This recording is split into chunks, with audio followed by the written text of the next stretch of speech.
Today we're talking about Artio. We'll talk about her abilities and items that are really strong for her, so you understand how to play this rather intricate character and also how to use her most effectively in regards to her build.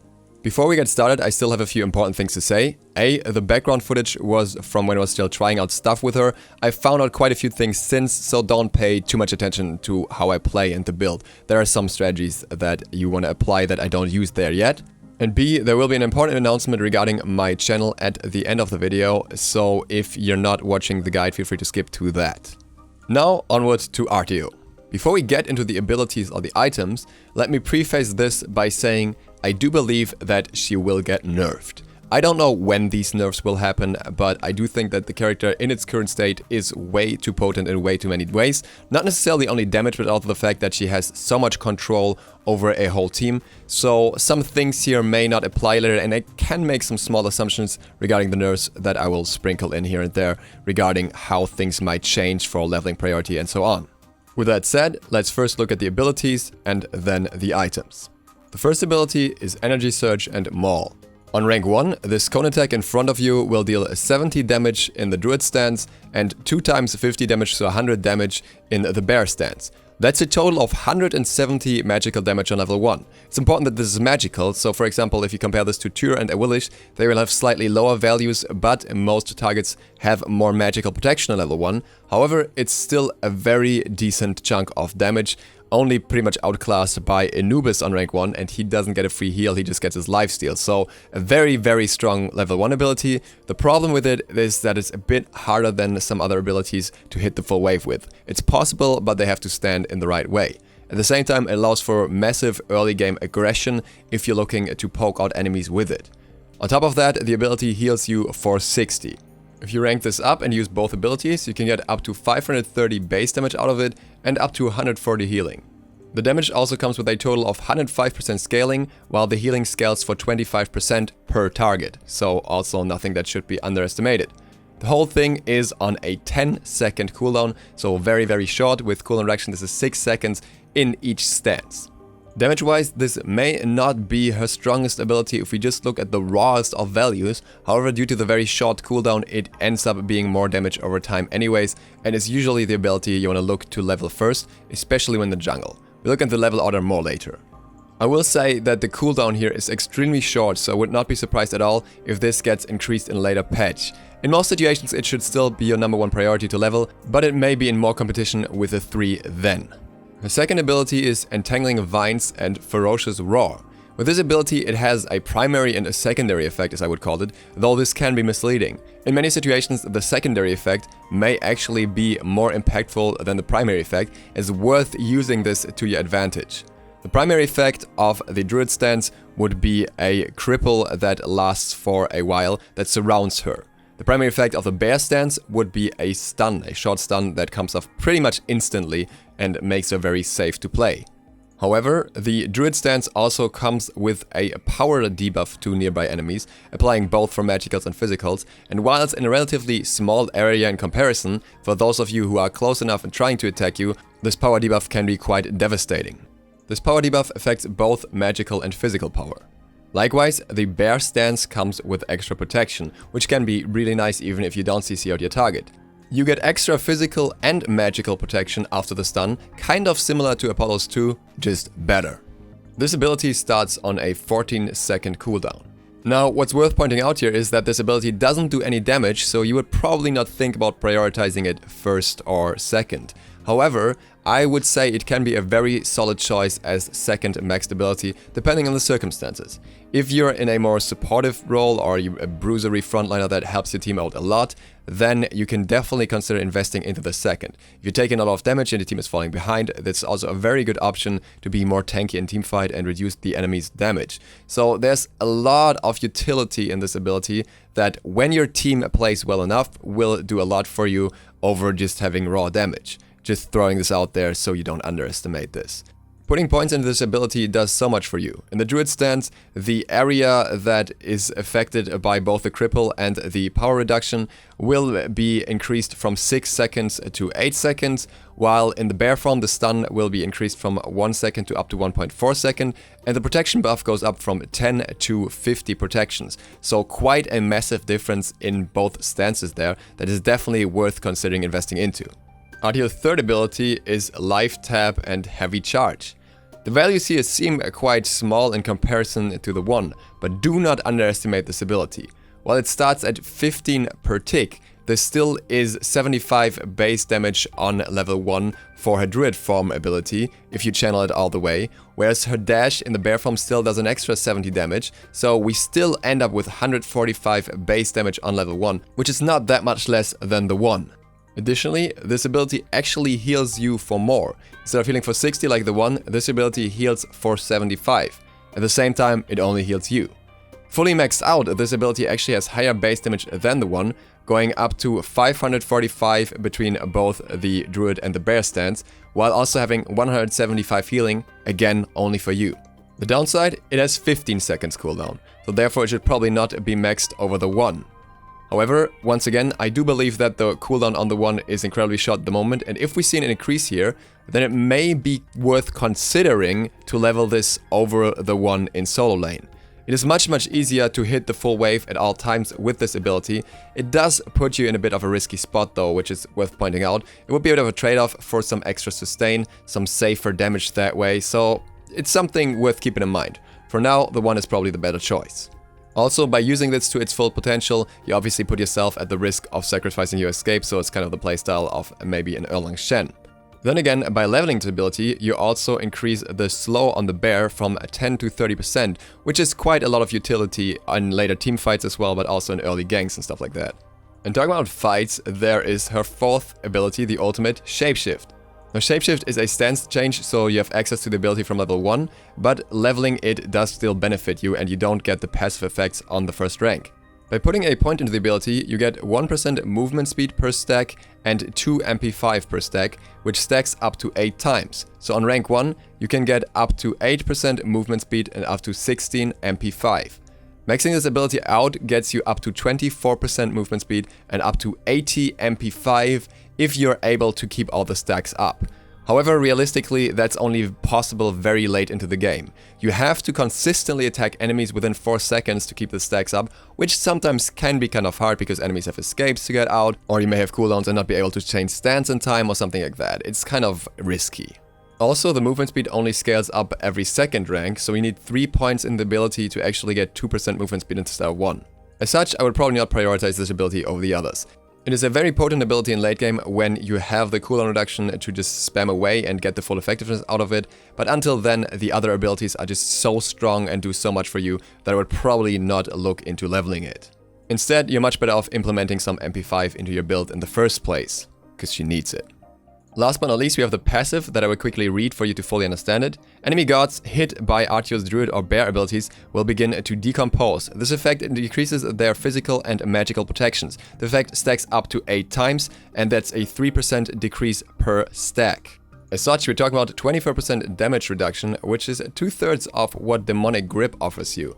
At first glance, it does sound like it has the same issue as the ultimate, where you won't be able to get the stacks up and keep them up early on. However, even though it only has a 4 seconds duration, things are different here. Every single tick of your 3 will stack this by 1 stack, and this is intended and this is confirmed by Ajax. As such, the 3 alone can already reduce the enemy's protections by 15%, both physical and magical. This is extremely strong, and therefore you should always try to get life tap off first on the enemy. Not only will you slow them down and eventually root them, but you will also drastically decrease their protections, meaning everything you do afterwards does more damage, and so do your teammates. So no matter where you're playing her, this will always be beneficial, either for you yourself if you want to deal more damage, or for your teammates if you're more towards the supporty kind of playstyle. For a quick leveling order overview, I would max the 1 first whenever possible, even over the ultimate. The most damage-oriented leveling order would be 1, 3, 1, 2, 1, ultimate, then max out the 1 as long as you can, otherwise put points into the 3, then max out the 3, then the 2, and then the ultimate. However, if you need more safety, you can always consider putting a point into the 2 earlier, for example on level 3, Or if you're playing in support, you can even start with the 3, so you have your escape on level 1, and then your 2 on level 2, so you have CC and escape and still very good clear and good pressure, just if you feel like it's a bit too risky to start with the 1. Generally, as long as you're looking for a little bit of an aggressive playstyle, the 1 should be your main priority as it's very rewarding for her to play aggressive. Again, you can also always consider maxing the 2 over the 3 if you feel like you don't need more damage but more utility for your team or you're getting focused too much. Now let's talk items. I will point out here that I primarily focus on solo and jungle here, as I believe those are by far her stronger roles. However, if you want to play in support, all of these items are still good. You usually want to opt for more protective options over damage options, and you also want to implement auras where it's necessary. I will give some pointers for support options in between though. First of all, let's talk starters. If you're playing support, start Watchers Lonos, no discussion here. If you're playing solo, you most likely want to start with a Vamp Shot for the extra sustain and the extra protection, though you can consider starting Breastplate too as well if you're looking for something like a very early CDR rush. In jungle, things are a little bit different. You can start Vamp Shroud and I think it's often quite nice, but I will say that Sense of Time is actually great in the jungle as well. If you can play a little bit safe early and not get poked out too much, then Sense of Time will allow you for so much more bully potential through the constant MP5 and the very early cooldown reduction, which just works great on Artio. So a very decent choice in jungle, even maybe in combination with Vamp Shroud, just building both and building one a little bit later. As for boots, all boots work for her depending on what the purpose is. Pen boots if you want some more damage, CDR boots if you're just looking to max out CDR as early as possible, which can be very strong, although you will lose some pen and you need to get that afterwards as soon as possible. Or you can even go for the reinforced option, because she is gonna stay in fights for an extended period of time and the extra protection can definitely help there too. Travelers obviously if you're playing support. So very flexible there. Next we go through some options for physical defense, magical defense and generally good items. Let's begin with physical defense. A standard item for bruisers, especially in the jungle, would be Dynasty Plate Helm. I would not recommend building this. Shoutouts to Fine OK here, who pointed me towards this item, but for Artio, Stone of Binding is actually incredible. As you can see in the background right now, you have 4 different ways of proccing the passive of Stone of Binding, giving not only you but also your allies penetration. In addition, you get some extra physical protection over Plate Helm, even though it's not much, and you get 30 magical protection as well for the same price. You lose a little bit of power, that should be a good trade-off though, in regards to what utility Stone of Binding brings your team. The next strong item is Mystical Mail. Mystical Mail, especially on solo laners, is very popular. The main point why it's so potent here is because Artio has so many ways of staying close to an enemy. Think of it as playing against a character who has Frostbound and Mystical Mail and will just consistently chunk you down. Only that she doesn't need to build Frostbound in the first place because she has so many slows, gap closes and CC in general. Add that to the increased movement speed that you get for fighting longer and you have the perfect candidate for Mystical Mail. Also, Lotus Crown. You can keep the passive up for the majority of the team fight. It gives you a little bit of power and a decent amount of protections on base as well. And another nice benefit here is the MP5, which she desperately needs. However, it's in direct competition with Breastplate of Valor, so if you don't mind spending a little more and get some more CDR in return, that's definitely a strong choice, which especially for solo laners and junglers might be preferred in most situations because the CDR is so potent on her, with her having 7 abilities that are affected by cooldown reduction. Yes, even her ultimate. As she stays in fights for so long and cannot be ignored, Height of the Nemean Lion can also be a strong option against an AA heavy team comp. Jade Emperor's Crown is also extremely strong if you consider the Druid Stance debuff, not only if you're playing in support. If your support is not getting Jade Emperor's Crown, you can very much consider getting it in other roles on her. Why? Because she gets 25% power reduction from her too, and then you get another 30 physical power reduction from Jade Emperor's Crown. That's a ridiculous amount of power reduction against many targets, not only hunters but also assassins or warriors, which can be very impactful. Height of the Urchin is also an option, though I will say that usually I would prefer cooldown reduction, as she is super tanky to begin with and has many ways of surviving. If you don't only want to be super tanky but hyper tanky, then Height of the Urchin is definitely out there. Despite all this, her strongest items are probably in the magical defense tree. Genji's Guard is extremely good on her, as it does not only give you cooldown reduction and MP5, which she desperately needs, but also gives her that extra 3 seconds cooldown reduction. And it does work. If you're in one stance and you use all abilities and you swap into another stance, it will not proc if you get hit by a magical ability. But if you use another ability, then the effect will proc and then you will get all your cooldowns in both stances reset. This means that if you time it right, you can have the 2 up twice in a row without any interruption in between, and you can probably spam your 1 ridiculously quickly. If there's any room for this item, definitely build it. Void Stone is also very potent as it is the perfect bruiser magical defense item for her, so if you can afford 2 magical defense items, these ones should be it. If your team doesn't have it and you need that extra utility, Shogun's Fusari is also very nice. It also has a lot of the stats you need, though not quite as good as Genji's Guard, and obviously if you need anti-heal, Pestilence is always there. Aside of the items that are already mentioned now, there are a few ones that are just generally good on her. Spirit Robe is very nice because you're often in the middle of a teamfight, you're gonna take a lot of the shots and you don't worry about that too much. You don't really want something like Magi's Blessing most of the time, but Spirit Robe will give you a lot, especially in combination with her other tools to reduce damage. I originally thought that Ethereal Staff was a great choice for her for damage, but I've moved away from that since a little bit, and I explain why. If you compare the item to Rod of Asclepius, you may understand why. Ethereal Staff has a little bit more power, Rod of Asclepius has a little bit more health, both not crazy. Ethereal gets the crowd control reduction, which is nice, but not that primary on an item most of the time, and it takes 5% of the target's health every 10 seconds with an ability, whereas Rod of Asclepius gives you increased healing. Also, Rod of Asclepius has movement speed, allowing you to stick to enemies even more and be even faster in teamfights than she already is.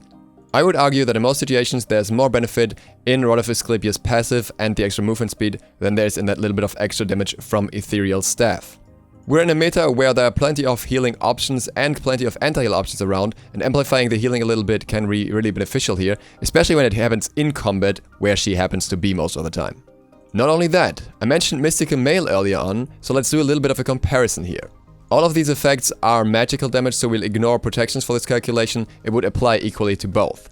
Mystical Mail over 10 seconds will deal 400 damage as ticks, if you're able to stick to the enemy, which Artio most likely is. Against a 2000 health target, 5% of their total health would be 100, so Ethereal Staff will deal 100 damage every 10 seconds. In addition, Ethereal Staff also has more power. But even if we assume a full ability rotation of all of Artio's ability, which would be 205% scaling, we'll only have 90 times 205%, so unless you have other power amplifiers, which you usually don't, this will not be as much as Mystical Mail does in damage. Best case scenario, after exactly 10 seconds, if you proc it twice, you will have pretty much even damage with Mystical Mail. But with Mystical Mail, you deal this damage against all targets around you, and not just the one that you're focusing.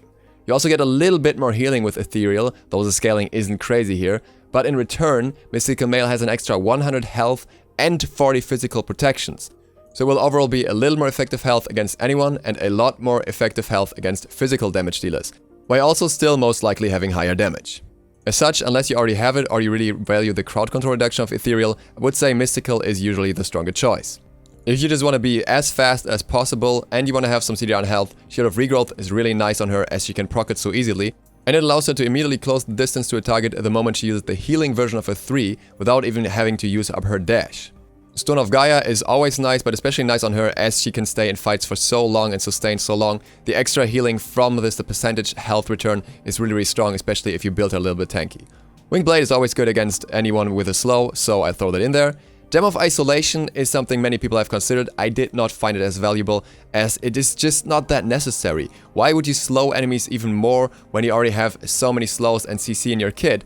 And you could just opt for Shield of Regrowth, which overall gives you more utility and will still allow you to close the distance to an enemy and actually end up most likely working better because you close the distance and stun them, which sets your team up much better than a little bit of a slow.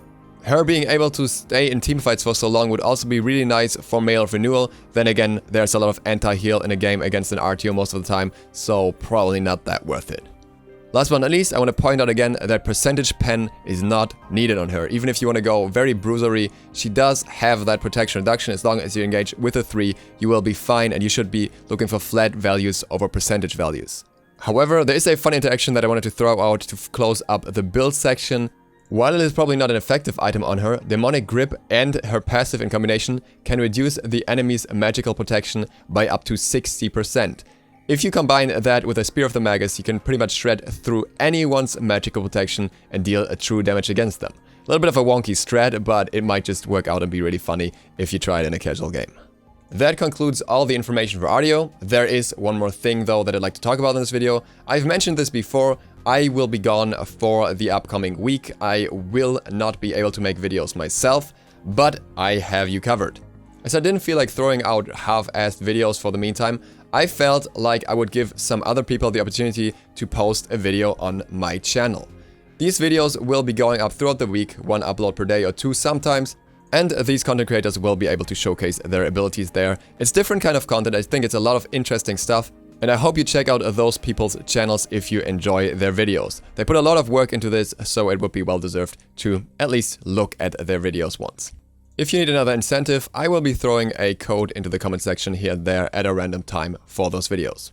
With that, thank you guys for watching. I hope to see you all for the next one in a week, but I hope that you still check out the videos that will be uploaded on the channel in the meantime.